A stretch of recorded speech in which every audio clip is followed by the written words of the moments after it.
اب مسلمان ہیں فاقہ زدہ و خرقہ پوش، اس کے احوال پہ جبرائیل بھی ہے محو خروش۔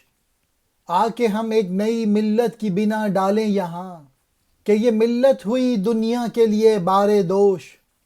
ایسی ملت جو کرے جادوئے دشوار پسند، تگ و دو کے لیے اہداف بنا لے اپنے۔ ایک جہاں لے کے جو زنہار رضامند نہ ہو، دوش پر دونوں جہانوں کو اٹھا لے اپنے۔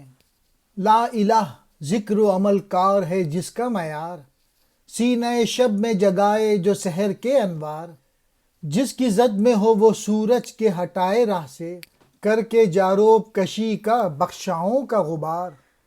علامہ اقبال نے آج کے مسلمان پر افسوس کا اظہار کیا ہے کہ وہ بھوکا ہے اور پھٹے پرانے کپڑے پہننے والا ہے، اور اس کے اعمال دیکھ کے جبرائیل علیہ السلام کے دل میں بھی شور و غل برپا ہے، اور کہنے لگے کہ یہ جو آج کے جو مسلمان ہیں یہ تو دنیا پہ بوجھ بنے ہوئے ہیں، آؤ ایک نئی قوم بناتے ہیں۔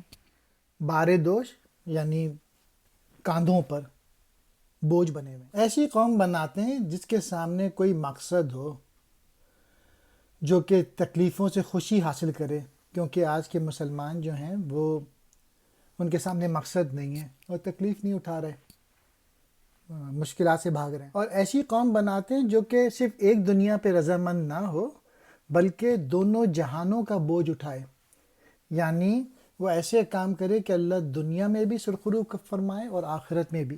تگودو یعنی محنت، اہداف یعنی آبجیکٹیوز ہونے چاہیے، گولز ہونے چاہیے۔ ایسی قوم ہو جو کہ صرف اللہ پہ بھروسہ کرے، یعنی صرف یہ کہے کہ اللہ کے سوا کوئی معبود نہیں۔